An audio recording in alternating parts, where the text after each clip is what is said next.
Hello everybody. So this is a video more for you parents out there, talking about some sensory strategies. Now I want to clarify that this is not a sensory diet.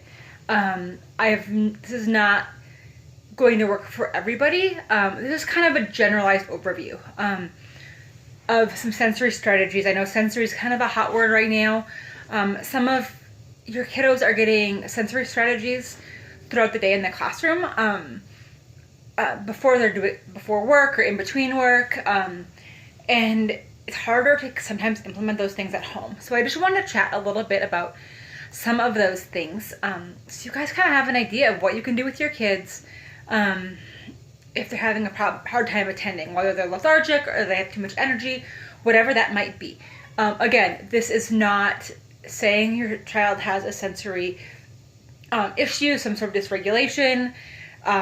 This is not a prescribed sensory diet. This is just some ideas. Those things are something that, as an OT, we have to evaluate. We need to look at on an individual basis. It's not something that I can just put out there and say, this is going to work for you, student. So just keep that in mind. So a few things I want to talk about first is how to prepare your student for work time. Especially now when we're indoors a lot and we can't do parks and things like that. Just some things that you can do to kind of get your kid ready for work time. So these are things to do like 15 minutes before work time, just to help regulate their body. One thing you can do is running. Have them run up and down the driveway a couple times.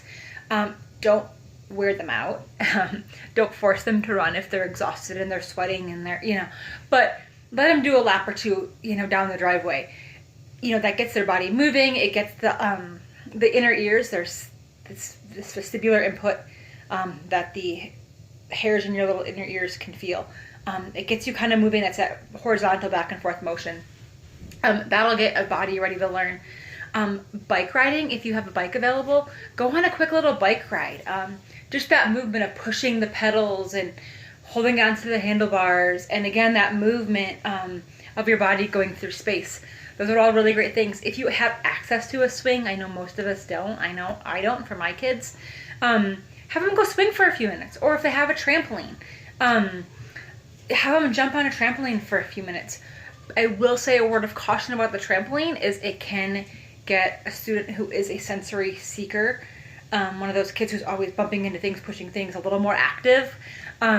It can get them a little more hyped up. If you have one that has the handlebar on it, a small one with a handlebar, those are great. A little more centering, a little more grounding than just the bouncing up and down, because that can kind of get their visual system going, and it really can make them lose control. So be careful with that.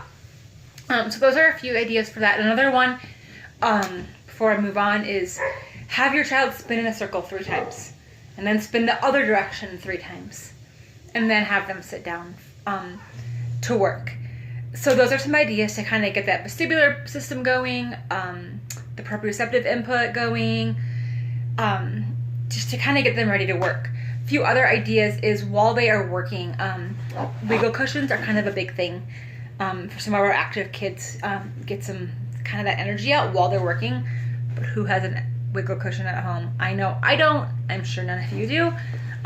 Try a pillow. Just put the pillow on the chair on their work surface, and it gives them a little bit more of movement than a typical chair would. So you can try that. Another thing is I like putting TheraBand around chair legs. They can push their legs against it. They can put their feet on it, and it gives them more of that pushing and pulling motion, some of that proprioceptive input while they're working. But if you don't have TheraBand at home, right? I just grabbed a pair of my leggings. Adult leggings will probably work best as far as the length. And you can wrap these around your chair leg. Put them around in between the legs. Tie them so that it's on the chair like this.